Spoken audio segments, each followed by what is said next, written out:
Bueno, como les decía, entonces hoy día vamos a avanzar 2 virus. 3 virus en realidad, pero 2 de ellos producen fiebres hemorrágicas. ¿Qué quiere decir? Que son virus que producen enfermedades mortales. Nivel bioseguridad 4. Ustedes han visto en su guía, el primer tema es que no todos los microorganismos tienen el mismo riesgo, no todos son peligrosos. Hay nivel bioseguridad 1 que son los microorganismos que respiramos, no nos producen enfermedades. Bioseguridad 2 está la Escherichia coli, Staphylococcus aureus, que los manejamos en el laboratorio. Pueden producir enfermedad, pero tienen tratamiento eficaz y no producen epidemias. Nivel 3 están microorganismos un poco más peligrosos que pueden producir transmisión grave, pero tienen tratamiento, como el Mycobacterium tuberculosis. No se puede manejar en cualquier laboratorio. Y nivel bioseguridad 4, donde están estos virus. Virus ébola, virus Marburg y los que producen las fiebres hemorrágicas en Latinoamérica. Virus Junín en la Argentina y virus Machuco en Bolivia. Nivel bioseguridad 4. Producen enfermedades graves hemorrágicas con alteraciones también neurológicas del sistema nervioso. Tasa de mortalidad 30%. De 10 personas que se enferman, 3 pueden llegar a morir, ¿no?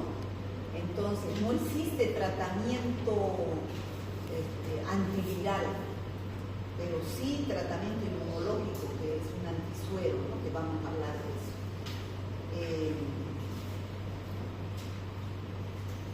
Bueno, virus Junín. Estos virus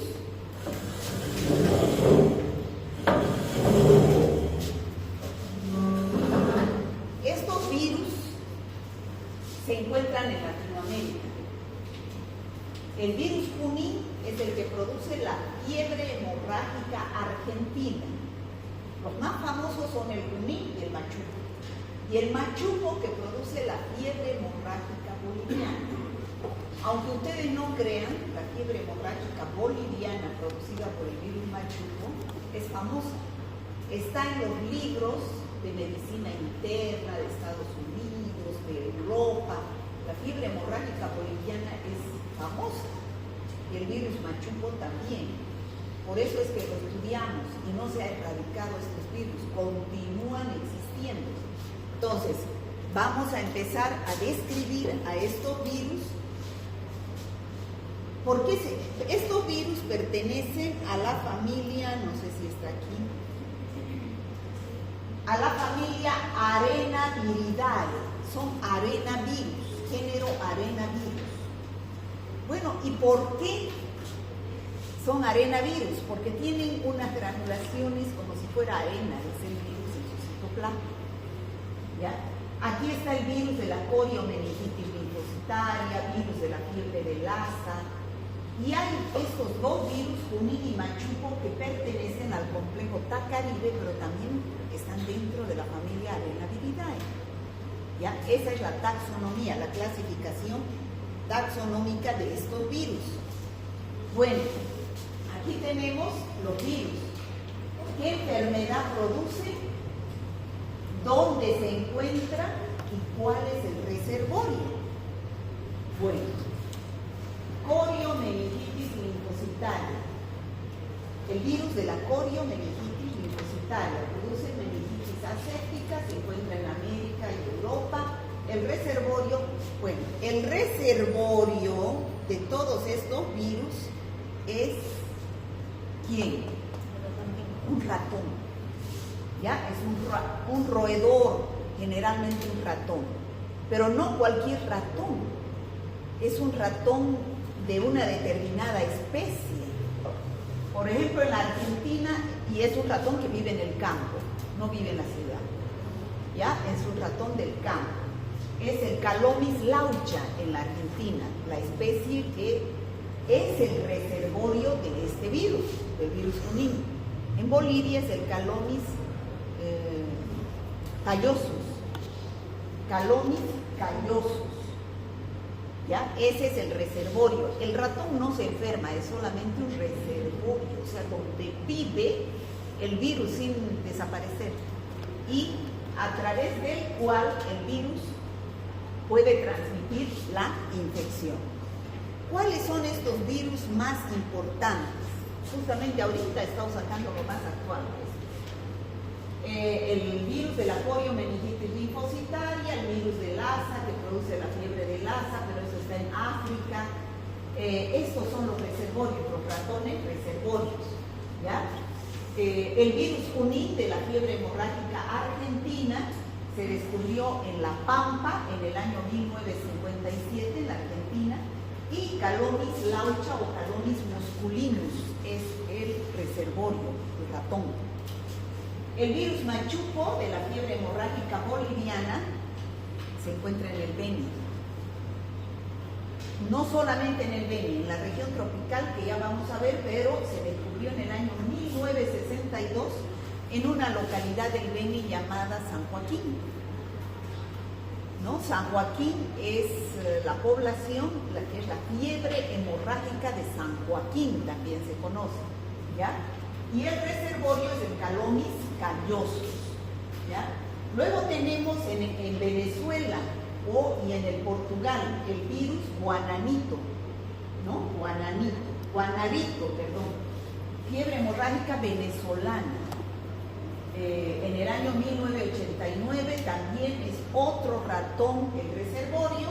Luego tenemos el virus avia, fiebre hemorrágica brasilera, en el Brasil en el año 1990, no está su reservorio. Y en el año 2003 se descubrió un nuevo virus en el Chapare, que también produce fiebre hemorrágica. Es el virus Chapare. Fiebre hemorrágica boliviana produce también, pero no es la misma de San Joaquín, la famosa es la de San Joaquín. Este de Chapare todavía no se sabe ni quién es el reservorio, ¿no? Se dice que es un ratón que pertenece a los oligomicrotis, o no, todavía no se sabe, está en estudio todavía ese virus. Ya hubo un brote en el año 2023. Justamente estaba escuchando eso. Nosotros más nos vamos a referir a estos dos, Junín y machuco, que son los más estudiados y continúan estudiándose, Junín y machuco. El mecanismo de transmisión, ya sabemos, es el roedor, que produce fiebres hemorrágicas. ¿Cómo es que se produce la transmisión? En estos dos virus, Junín y machuco, el mecanismo de transmisión es que el reservorio, el ratón o el roedor, tiene al virus en sus líquidos biológicos. ¿En qué? Especialmente en la orina y en sus heces, pero también puede tener en la saliva. ¿Ya? Por lo tanto, al defecar, al orinar, estos virus se eliminan. También puede ser al morder, se eliminan. Y entonces, generalmente las heces, la orina, se secan y entonces contamina el medio ambiente. ¿Y cómo ingresa al huésped susceptible? A través de la vía aérea, pero no es la única vía. También puede ingresar a través de una microherida que tenga en las manos, en los pies, que se ponga en contacto con algo donde haya orinado el ratón o donde haya defecado el ratón. ¿Me dejo entender cómo es el mecanismo de transmisión? Vía aérea y vía cutánea, es por donde ingresa al huésped susceptible. ¿Está claro? ¿Sí? Bueno, vamos a empezar entonces por la fiebre hemorrágica argentina. Hasta ahora hemos hablado en forma general de los arenavirus. Fiebre hemorrágica argentina, ya dijimos, el reservorio es el ratón Calonis musculinus o Calonis laucha. El virus que produce el agente biológico de esta enfermedad, La enfermedad se llama, ¿qué se llama la enfermedad, Bobby? ¿Qué se llama? ¿De qué estamos hablando? No, él, que se me está durmiendo y no se me va a dormir. Así vamos a preguntar al que se duerme. ¿Ah? ¿Qué estamos hablando? ¿Qué fiebre hemorrágica? Ya, ¿y cuál es el agente causante, el agente etiológico?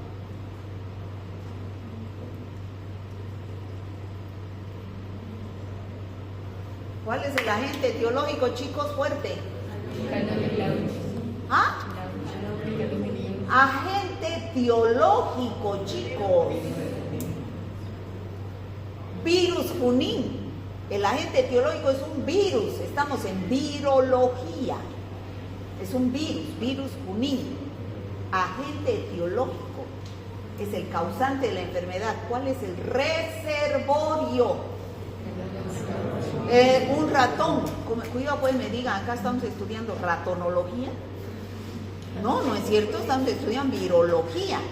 O sea que un virus es el que estamos estudiando. Ahora, que ese virus viva en un ratón, eso es un reservorio que actúa en la cadena epidemiológica para que se produzca la enfermedad viral. Si no hubiera este roedor, no hubiera fiebre hemorrágica argentina, porque no se replicaría el virus. ¿El ratón es reservorio y también vector o únicamente reservorio? Reservorio. No es vector porque no lo... Porque, ¿qué diferencia entre vector y reservorio? Lo inocula, o sea, por ejemplo, en el caso de los mosquitos inocula al huésped. Este también puede morder. Pero no lo transmite de esa forma, ¿no? Está en la saliva. Está en la saliva, en todos sus líquidos biológicos está. Entonces, al morder, abre una herida y ahí deposita. No es la forma más común, ¿no? ¿En ese caso actuaría como vector? En ese caso, sí, como vector, ¿no? Entonces, generalmente es reservorio, ¿ya? Entonces, este favorece el contagio. Calomis musculinus o Calomis laucha. Ese es el virus, que se dice, como les decía, tiene como arenilla, por eso es que pertenece a la familia Arenaviridae. Es un virus que tiene ARN partido en dos partes, tiene una envoltura. Como les decía, la fiebre hemorrágica argentina y la boliviana son enfermedades agudas. ¿Qué significa aguda? Que dura un poquito, el paciente se muere o se cura, ¿no? Fue aislado en el año 1958. ¿Cuál es la historia? Bueno, aquí está la Argentina, fue descrita a mediados de la década del 58 por un médico, Rodolfo Argibalzaga, en Junín y Chacabuco, que es en Argentina, de ahí viene el nombre de virus Junín. Entonces vio un síndrome, un conjunto de signos y síntomas que vamos a describir la clínica en pacientes que epidemiológicamente hablando se les preguntó de dónde venían y todos venían del campo. Niña, la de Lila, ¿dónde se produjo la enfermedad? ¿De dónde provenían los pacientes donde se produjo la enfermedad? En Junín, pero ¿de dónde Junín? En Argentina. Ya, en la Argentina, pero en la ciudad de la Argentina, En el campo, el ratón es del campo, entonces epidemiológicamente hablando, ninguno vivía en la ciudad, venían del campo, trabajadores del campo. ¿Qué se creyó? Se trataba de una nueva enfermedad. Entonces, ¿cómo es la transmisión? Este ratón defeca, orina, virus. Se secan y ingresan por vía aérea o por contacto. Por eso se dice, generalmente, ¿dónde viven estos ratones? En las plantaciones de maíz. ¿Ya? Entonces, los trabajadores del campo que ingresan a recolectar el maíz o a trabajar con la tierra, deben usar guantes, porque ¿de dónde saben si ahí orinó el ratón o defecó el ratón y están los virus? Entonces ingresa a través de una herida, ¿ya? Bueno, barbijo difícil, ¿sí? Bueno, aquí tenemos Calomis musculinus, que elimina el virus, el ratón tiene una infección asintomática, por eso se dice que es reservorio, no se enferma el ratón, y elimina por su saliva, orina, por su sangre, o sea, todos los líquidos biológicos. Y la infección se produce por contacto, ya dijimos, por una herida, excoriación o por inhalación. Esas son las dos puertas de entrada. Ya hemos descrito, entonces, chicos, ya nunca lo voy a dejar de repetir, para que se acuerden de mí. Un diagnóstico de una enfermedad, ¿cómo se hace? De cualquier enfermedad, cuando ustedes estén trabajando, ¿cómo van a hacer un diagnóstico? Yo soy paciente, vengo con el doctor, ¿en qué le puedo ayudar? Así dicen, ¿no? ¿Y qué me empieza a preguntar? Epidemiología, clínica, impido, laboratorio, o cualquier otro ecografía, método auxiliar de diagnóstico, ¿no es cierto? Les digo esto porque ayer, justamente, ¿lo conocen a Héctor Castelo? Sí. Bueno, él está en Brasil, haciendo una rotación en un hospital. Bueno, y gracias a Dios todos mis alumnos que me aprecian me llaman. Y ayer me llamó y me dice, doctora, no es como allá en Bolivia, yo he hecho un internado, ha pasado por varias rotaciones, pero el interno solamente va y lleva las recetas, hace papeles, no atiende pacientes, no le dan la oportunidad. A mí me están dando la oportunidad cada día, doctora, atiendo 30 pacientes, 20 pacientes solito, y me mostraba, me mandaba videos y me dice, gracias doctora por habernos enseñado cómo se detecta un diagnóstico. Clínica, epidemiología, laboratorio, ecografía. Eso es, chicos, lo primero. Si no saben la epidemiología de una infección, ¿cómo van a saber que se trata de fiebre hemorrágica argentina-boliviana? Si es una persona que vive aquí en la ciudad, ¿será posible? No, porque no hay el vector, no hay el reservorio, no hay el ratón, ¿no? Es un ratón especial, ¿ya? Entonces, importante eso, no se van a olvidar. Clínica, epidemiología para tener un diagnóstico, para saber qué pedir, ¿ya? Bueno, entonces, vamos a pasar a describir, ya hemos dicho, la cadena epidemiológica, el periodo de incubación 1 a 2 semanas, principalmente se presenta en la época de marzo a octubre, dice en Argentina, es el lugar es el tiempo de que cosechan el maíz. Es más frecuente en el sexo, eso también es epidemiología, sexo masculino y la edad de 15 a 60 años. ¿Por qué será? La edad productiva, ¿no? ¿Por qué en el varón? Porque el varón es el que generalmente va al campo, no es la mujer cocina. Bueno, la clínica, ¿cuáles son los signos y síntomas? La clínica. Ustedes saben que toda enfermedad tiene un periodo de incubación, cuando entra el microorganismo. Periodo prodrómico, que es signos inespecíficos. Periodo de estado, algún signo específico que me puede ayudar a orientarme en mi diagnóstico. Y el periodo de recuperación o convalescencia, o algunos se mueren, ¿no? Aquí, ¿cómo es el periodo prodrómico? Totalmente inespecífico. Paciente que tiene fiebre, cefalea, mialgias, artralgias, puede ser una gripe, puede ser un dengue, puede ser una hepatitis, puede ser cualquier enfermedad viral, una faringitis, un resfrío, nada específico, nada específico. Estos síntomas recién en el periodo de estado se intensifican y empiezan a aparecer las hemorragias. Hay el componente vascular. Esta enfermedad tiene dos componentes: vascular, que se manifiestan por hemorragias, y un componente neurológico, que se manifiestan por alteraciones en el sistema nervioso central. Entonces, ¿qué empieza a producirse el paciente?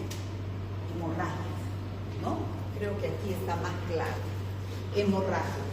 Entonces, después de un periodo de incubación, periodo prodrómico, aparece un enantema rojo en el velo del paladar y entra al periodo de estado. Dos componentes, hemorrágico y neurológico. Epistaxis, gingivorragias, hemoptisis, hematemesis, melenas, ya ustedes saben qué es eso. ¿No notan algo en mi nariz? Por eso estoy sin lentes, no veo nada. ¿Me ve algo en mi nariz? ¿Nada? Me he tirado un choque con una puerta de vidrio. El anterior martes estaba yendo al ¿qué se llama? Al concierto de Jesse Uribe. Agarramos y nos subimos con mis amigas, ¿no? Puro mujeres. Nos subimos al taxi y me olvidé mi celular, que lo dejé cargando. Y no conocía la casa de mi amiga bien. Entonces agarré mi celular, corriendo me fui a traer mi celular y no la vi la puerta. Me choqué, me rompí la nariz, estoy con mi nariz rota. Salió sangre. Y así me fui al concierto. Ha sido el concierto más horrible de mi vida. Me arrepentí de estar ahí sentada, mientras todos bebían y cantaban y subían. Yo era sentadita y no decía nada, ¿no? Entonces, eso he tenido, epistaxis, no se va a olvidar. ¿Ya? Estoy con la nariz quebrada, me ha dicho el médico que no puse lentes, pero igual puso, porque si no, ¿cómo voy a mirar? ¿Cómo voy a trabajar? ¿No? Entonces, eso es epistaxis. Hematemesis. Vómito con sangre. Gingivorragias. Sangrado de las encías, ya está buscando usted, ¿no? Pues. Bueno, eso es las manifestaciones hemorrágicas. También pueden haber hemorragias internas que no se ven. Entonces, aquí el paciente, ya saben ustedes que cuando sufre de hemorragias puede entrar en un shock hipovolémico. Pero no solamente es hemorragias, también hay un componente neurológico. Se afecta al sistema nervioso, el paciente se encuentra excitado, sufre convulsiones, entra en delirio, puede haber encefalitis y hay afectación al final a nivel de los riñones, entra en un estado de hipotensión por la hipovolemia, bradicardia, leucopenia, trombocitopenia y entra en... De 10 pacientes que se infectan, 3 se mueren. La tasa de mortalidad es más o menos el 30%. ¿Ya? Entonces, por eso es que es una enfermedad grave. Y hemos visto entonces la epidemiología, hemos visto la clínica, después vamos a ver el laboratorio, cómo es el tratamiento. Bueno, terapia efectiva, de esto sí se ha estudiado hartísimo. Efectiva es transfundir plasma, pero plasma ¿de qué pacientes? Si el 30% se ha muerto, no sirve, el 70% se recuperan de la enfermedad. A ese 70% se saca sangre, se separa el plasma. ¿Y qué tiene ese plasma? Anticuerpos IgG, inmunoglobulinas contra el virus. Eso se ha demostrado que puede ser buen tratamiento. Lo mismo que se quería hacer para el COVID, ¿se acuerdan? En el COVID se ha visto que no funcionó, ¿no? Entonces, aquí sí funciona. Y se debe dar, pero en el periodo prodrómico. Pero si el periodo prodrómico es inespecífico, ¿cómo puedo yo dar plasma?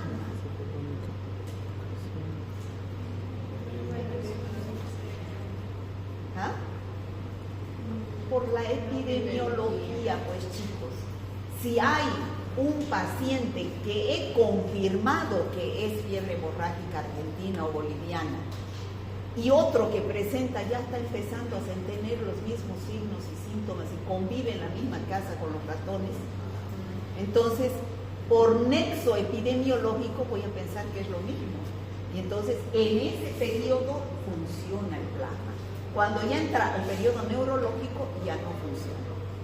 ¿Por qué? Porque ya el virus está circulando y está produciendo, ya está en órganos, ¿no? Entonces, mientras esté en el periodo prodrómico, puede neutralizar al virus. Bueno, ayer yo iba a un curso de micología y es un profesor brasilero excelente y tiene mucha razón. Él ha empezado su clase de una manera tan importante.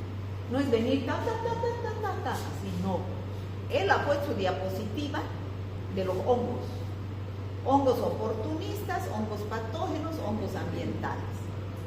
Dijo, la medicina no es una suma ni una resta. Ustedes tienen que pensar primero y evaluar si lo que ven en el examen directo y crece en el cultivo de los hongos sirve para el médico, sirve para hacer el diagnóstico en el médico. O sea, no se debe informar cualquier cosa, ¿no? Por eso yo les digo, hay que tener criterio para hacer un diagnóstico de una enfermedad. Criterio, por eso les decía yo aquí, ¿cómo puedo dar en el periodo prodrómico si es totalmente inespecífico? Entonces yo tengo que relacionar con la epidemiología de la infección. ¿Está claro? ¿Sí? Diagnóstico en el laboratorio. Ya saben, como todas las infecciones, el diagnóstico primero es virológico, o sea, se pide una PCR para ver e identificar al virus. Ya después, por epidemiología, porque ya de nada sirve esto, entonces, a no ser para ver si los pacientes ya han formado inmunoglobulinas y sirva su plasma para realizar tratamiento, a otros pacientes se pide ELISA, IgM, IgG. ¿Ya? Bueno, ¿cómo podemos prevenir esta infección? Lo más importante, ¿qué será para prevenir una infección? A ver, joven, usted, ¿cómo podría prevenir que haya en Santa Cruz?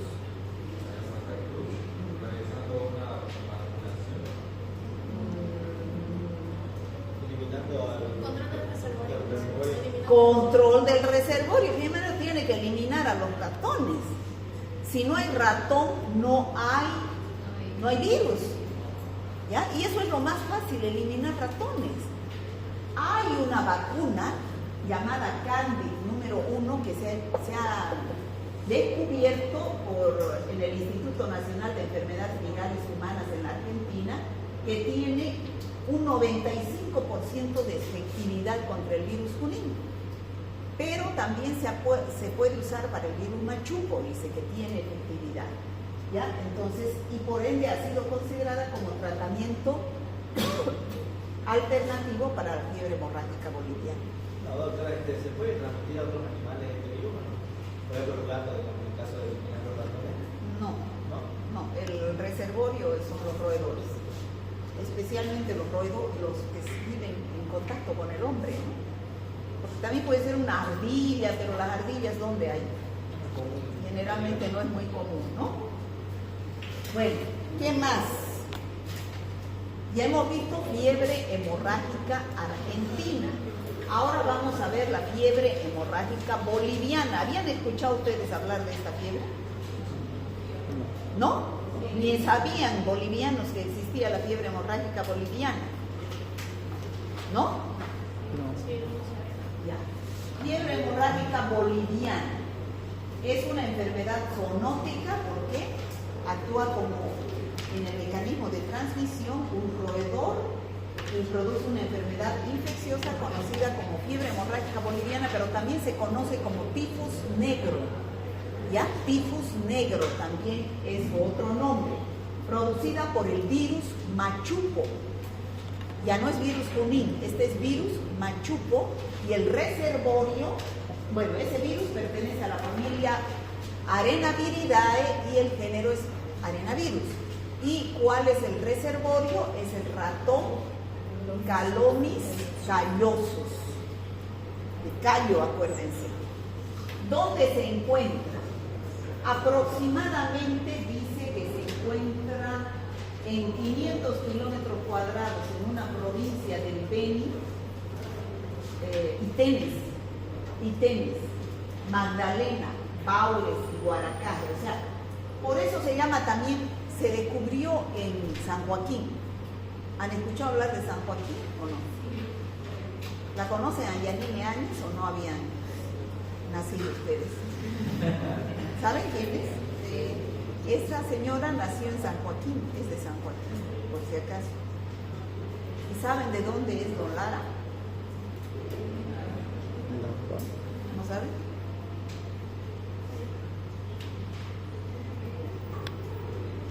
De Chapare, dice. De Cochabamba. No, Chapare. De Tarija es el otro. Ah, el otro español, no es de Tarija. Bueno, entonces, este virus se encuentra en el Beni, puede encontrarse en esta parte de Santa Cruz y también en el Chapare, ¿no? Y también se han encontrado casos aquí en el Chaco, caribeño. Es un virus letal, el agente causante es el virus machupo y el reservorio es el Calomis calloso. Exactamente el mismo mecanismo de transmisión del virus primero.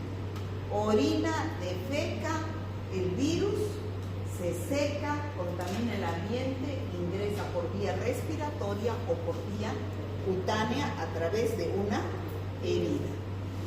Bueno, inhalación o contacto directo, ¿no? Ese es el mecanismo de transmisión. Bueno, aquí hay algunos antecedentes de lo que fue la fiebre hemorrágica boliviana. Se descubrió en el año 1962 en San Joaquín. 470 casos en la isla de Corobaya, provincia de Tenis, y en las comunidades que rodean a San Joaquín, o sea, en las comunidades. 142 murieron de esos 470, o sea, el 30%. En el año 62 empezaron a presentarse casos en San Joaquín, pero ya en el mismo pueblo de San Joaquín, de gente que no había salido al campo, ¿no? En diferentes grupos de edad y sexo, o sea, ya se produjo una epidemia. Y en enero del 63 se hospitalizaron 778 personas, 122 murieron. O sea, es una tasa alta de mortalidad del 30%.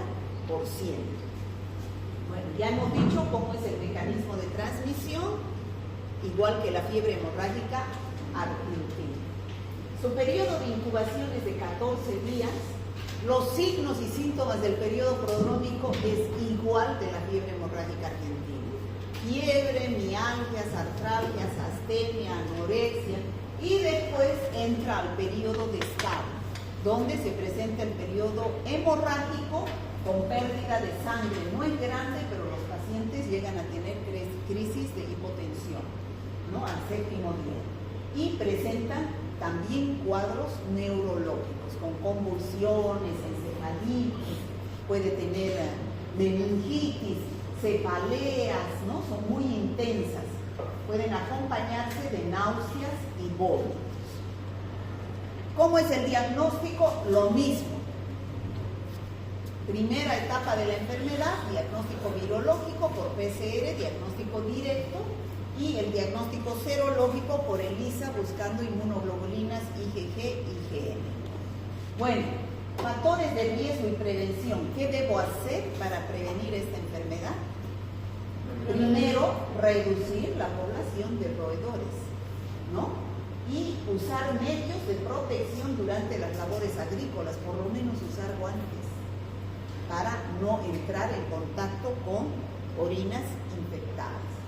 ¿Está claro el virus Junín y virus Machupo?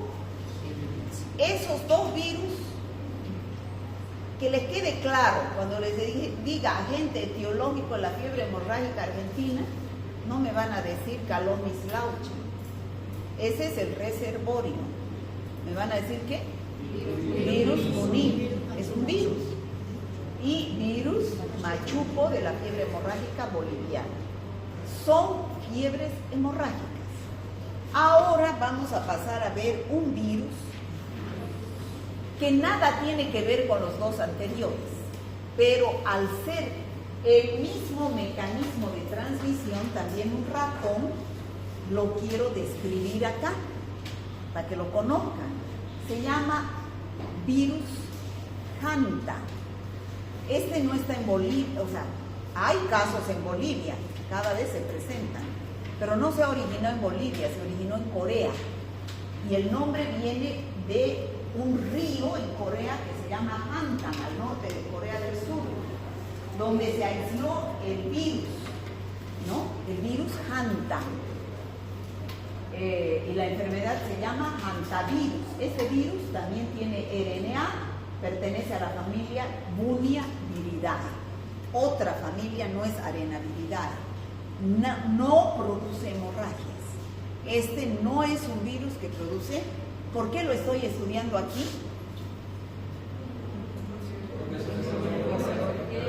Por el ratón, porque el reservorio también es un ratón, pero no produce la misma clínica. Entonces, ¿quién puede contraer la enfermedad de hantavirus? Las personas que tienen contacto con roedores. Y áreas infestadas con roedores tienen alto grado de contraer la enfermedad del hantavirus. Pero tampoco es un roedor de la ciudad, es un roedor del campo. Muchas veces han llegado pacientes aquí al Hospital San Juan de Dios con hantavirus. Y lo primero que tienen que preguntar es, ¿de dónde proviene, niña? ¿De dónde proviene el paciente que sospeche de hantavirus?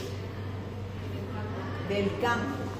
Si fuera un paciente que vive acá nomás, no sospechar pues de hantavirus, porque es un ratón del campo. No se sabe todavía cuál es la especie del ratón, como en el caso de la fiebre hemorrágica argentina y boliviana. Los libros dicen ratón del campo. ¿Ya? ¿Dónde se encuentra?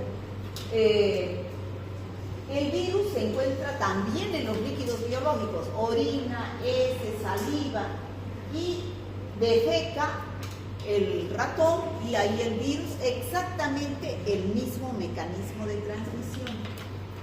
La vía de transmisión fundamentalmente es inhalatoria, por vía respiratoria. Entonces, ese virus, a ver, joven, usted, ¿por dónde ingresa el virus? Por la vía respiratoria. Entonces ingresa al aparato respiratorio. Al ingresar al aparato respiratorio llega a los pulmones. Puede también ser transmitida manipulando por vía cutánea, igual que el otro virus. Y la mordedura también puede transmitir el virus, porque ya dijimos, ¿no es cierto? Es otro mecanismo de transmisión.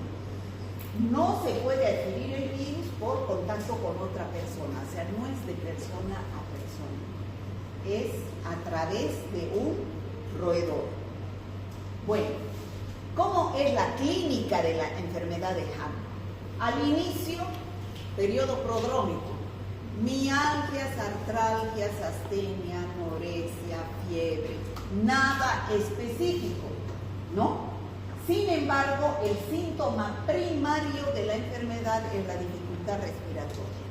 El paciente empieza a tener dificultad respiratoria porque el virus se va a los pulmones y empieza la acumulación de líquido en los pulmones. Y al haber acumulación de líquido en los pulmones, entonces pierde su funcionalidad principal, los pulmones del intercambio gaseoso, y el paciente empieza a tener dificultad respiratoria y puede morir por un paro respiratorio. Por eso este es un virus también nivel de bioseguridad 4. ¿Ya? Entonces aquí está clarito, el virus elimina por las heces o por la orina. Este virus puede ingresar por vía respiratoria o puede ingresar por una herida. Ingresa y llega hacia los pulmones. Los síntomas al inicio van a ser mialgias, artralgias, fiebre, cefalea, puede haber tos y después el malestar respiratorio agudo que se manifiesta por la insuficiencia respiratoria. Bueno, aquí hay unos reportes de periódico de casos de hantavirus en Bolivia para que se den cuenta que no es enfermedad de Corea solamente, sino hay periódicamente casos de hantavirus. En el año 2009 estos casos han sido en Tarija, donde han muerto gente, en Bermejo, Pacaya, han muerto casos de hantavirus.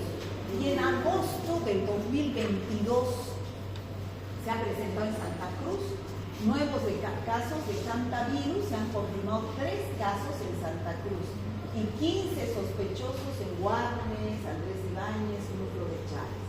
Esos 3 casos tenían 27, 43 y 45 años de edad. En la comunidad, en el campo, en el Palmar, en San Julián, en San Ignacio, ¿no? Tarija es otro departamento afectado. O sea, Tarija, Santa Cruz es los lugares donde más hay hantavirus. Entonces, ¿qué es lo que hay que hacer para evitar estas enfermedades que son, pues, sobre todo hantavirus? Si tengo una casa en el campo que la dejo cerrada y voy de vez en cuando la abra y vaya, no tengo que entrar directamente, porque pueden haber ratones allá adentro que hayan eliminado el virus. Entonces, primero debo dejar abiertas todas las puertas, ventanas que se ventilen, donde pudiera haber los roedores. Lavar con lavandina o detergente el piso de los lugares con presencia de ratones. Reducir la disponibilidad de las fuentes, o sea, no dejar comida, porque la comida es el anzuelo de los ratones, ¿no es cierto? No dejar comida. Y los alimentos en recipientes cerrados y agua igual en recipientes cerrados para evitar el hantavirus, porque es un virus que viene del campo, ¿ya? Entonces, hoy día hemos avanzado 2 virus que producen fiebres hemorrágicas importantes en Latinoamérica. Virus Junín y virus Mohair. Y hemos avanzado también el hantavirus. De aquí tienen que salir sabiendo que existen estos virus, ¿no es cierto? Bueno, y con esa reflexión médica vamos a terminar. Si hoy te sientes triste, recuerda que hay billones de microorganismos que te necesitan para vivir. ¿Quiénes son esos? Nuestra microbiota.